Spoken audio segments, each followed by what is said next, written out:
Chapitre 13, Relecture. Entre les cours de déicien et les révisions diverses, la semaine laborieuse fut assez remplie. En ce jour d'étoilin, Consang-Esprit, Math, 789 PC, j'avais tout donné pour avoir la meilleure note au test de déicien et ainsi gagner un exemplaire des comédies écrites dans le langage des dieux. En sortant de l'épreuve, je rejoignis mes amis aux travaux d'intérêt général. Ce jour-là, nous parcourions la campagne environnante pour nettoyer les sentiers des ordures que nombre de promeneurs laissent derrière eux. C'est juste frappant cette fâcheuse tendance qu'a l'homme à dégrader son territoire. Il est triste de constater que même les choses élémentaires comme jeter ses déchets dans les poubelles ne fassent pas partie des réflexes rudimentaires de notre race. Les gens sont parfois si stupides qu'ils consomment l'instant présent sans anticiper les répercussions futures. Alors que nos heures de travaux d'intérêt général pourraient être utilisées pour d'autres causes peut-être plus essentielles, nous sommes obligés de rattraper les bêtises de ces inconscients paresseux. Malgré mon agacement au début de la semaine, les jours qui suivirent se passèrent plutôt bien. Rien de spécial à signaler. Joss remplaçait toujours le professeur Patin et nous suivions nos cours comme à l'accoutumée. Ce ne fut que Consang-Esprit, Math que nous eûmes les résultats du contrôle de déicien. J'étais impatient et j'attendais qu'il annonçât mon nom pour la meilleure note. Joss commença la remise des devoirs ainsi. Je vais rendre maintenant les copies de déicien aux 14 élèves de votre classe qui avaient participé à l'initiation et je tiens à vous féliciter car l'un d'entre vous a eu la meilleure note de l'églole. Tout le monde se regardait pour tenter de deviner qui cela pouvait bien être. Joss continua. Donc la première place, avec une note de 20 sur 20, revient à Alison. Juste derrière, nous avons le second de l'églole, Savance, avec 19,5 sur 20, puis vient Arthur. Drame, déception, je regardais ma copie tout en cherchant une astuce pour récupérer cet exemplaire des comédies sans qu'Alison ne s'en aperçoive. Mes amis étaient au courant de mes déboires à la bibliothèque et de la piste que j'investiguais. Du coup, tous se posaient la même question que moi. Juste avant la récréation, mon voisin de gauche, Basile, me demanda mon devoir pour comprendre où il avait fait des erreurs. Savance, pourrais-tu me prêter ta feuille pour que je compare avec ce que j'ai fait s'il te plaît ? La voilà. C'est bizarre, c'est à la question 3 que tu as perdu un demi-point. Et alors ? J'avais copié sur toi et j'ai eu juste. Après j'ai lâché, tu allais trop vite. Ben tu as dû changer quelque chose qui a fait que tu as eu la bonne réponse. On dirait, mais j'étais quasiment sûr d'avoir écrit pareil. Bon c'est pas grave, je peux te rendre ton devoir après la pause ? Sans problème. Une fois la remise des notes terminée, nous eûmes une récréation. Arjuna, Neti, Icar, Lucas et moi nous rejoignîmes dans notre coin de forêt proche de la cour principale. Il nous fallait faire vite. Arjuna commença à parler. Bon, aucun de nous n'est pote avec Alison. Par contre, Icar, tu t'entends bien avec Lia qui est plutôt une de ses bonnes copines. Je me trompe ?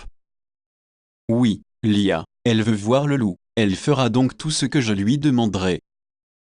Génial. Non Nettie, retiens-toi. Pas de blague salace sur ce que vient de dire Icar, on n'a pas le temps pour ça. Maintenant qu'avons-nous de plus ? À mon avis les gars, il faut jouer sur le fait qu'Alison ne peut pas s'empêcher de faire de la lèche. On peut faire comme l'autre fois, on discute d'un sujet lié au cours et qu'elle ne maîtrise pas. Lorsqu'elle va passer à côté de nous, ça va faire tilt et elle filera directement poser des questions à Joss. Lucas a raison, ça peut marcher. Avant cela, Icar pourrait demander à Lia qu'elle accompagne Alison dès la sortie des cours pour la pause de seigneur et qu'elle l'amène dans un endroit discret. À côté du bagnon par exemple, il n'y a jamais personne. Nous passerions ensuite près d'elles en discutant du cours, Alison nous entendrait et se précipiterait retrouver le professeur. Excellente idée, Arjuna. Après avoir complimenté mon ami, ce dernier reprit. Lia lui proposerait alors de lui garder son sac. Il faudra qu'elle soit très persuasive là-dessus, Icar, c'est possible ? Je t'ai dit Arjuna, t'occupe. Tu sais, quand une gonzesse veut quelque chose, elle trouve toujours le moyen de l'avoir. Donc si je pose cette condition contre un rencard cette sandwichée, elle fera le nécessaire pour la satisfaire. Tout le groupe se regardait d'un œil complice. Je relançai la conversation. J'ai plusieurs interrogations. On ne va ni voler ni emprunter le livre car si Alison s'en aperçoit, Lia va être accusée et ça va faire du bruit. On ne peut pas risquer d'être démasqué. Il faut donc que l'on trouve les informations que l'on cherche pendant qu'Alison discute avec Joss. Ça va faire court, surtout qu'on ne sait pas où chercher dans les comadies. Savance n'a pas tort. En plus, personne n'a d'appareil photo et il est impossible de faire des copies dans les GLOL. Ailleurs non plus, Lucas, c'est très réglementé. Je ne sais même pas si à notre âge on a le droit aux photocopies. D'autre part, je suppose qu'on est obligé de faire ça aujourd'hui tant que le livre est dans son sac. Évidemment, Nettie, à moins que tu ne veuilles aller cambrioler chez elle. Donc les gars, ce que je vous propose c'est que je resterai discuter avec le professeur après le cours pour le retenir. Quand Alison arrivera, je me mêlerai à la conversation et je la ferai durer le plus longtemps possible. Je vais même essayer de faire en sorte qu'on mange ensemble tous les trois. Aujourd'hui, on a 2 heures de pause, je ferai mon maximum pour occuper Alison au moins 1 heure. Au-delà, je ne garantis rien. Est-ce que tu penses que ça sera suffisant, Savance? A-t-on le choix mon éticou? Ça me paraît viable comme plan. Icare, tu t'occupes de Lia, et après, quand on sera sous le banyan et qu'Alison sera partie, tu l'invites à laisser ses affaires avec nous et tu l'amènes faire un tour le temps qu'il faudra. Aucun problème. Par contre, je la baratine comment pour le sac de l'autre? Dis-lui qu'on veut recopier ses exercices de maths et que comme on sait qu'elle ne nous les donnera pas, on ruse. Et surtout, qu'elle le garde pour elle. Ça devrait le faire. Très bien, je récapitule. Ce que je fis, nous regagnâmes ensuite la classe pour finir la matinée.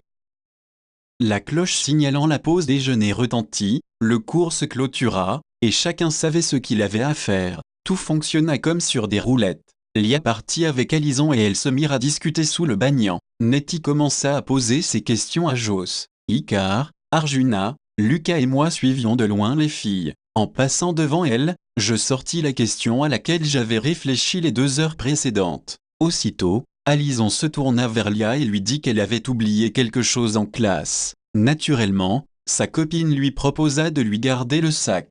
Elle accepta, bien contente de pouvoir détaler au plus tôt pour ne pas louper le professeur. Une fois qu'Alison ne put plus nous voir, nous rejoignîmes Lia qui partit l'instant d'après avec Icare. Avant que le couple ne revienne, nous eûmes, Lucas, Arjuna et moi, près d'1 heure et quart pour extraire des comadies la substantifique moelle. Je dictai à mes 2 amis seulement quelques informations complémentaires et je gravai dans ma mémoire les plus importantes. Tout fut remis et rangé à l'identique quand Lia et Icare revinrent. Lia nous demanda si tout s'était bien passé.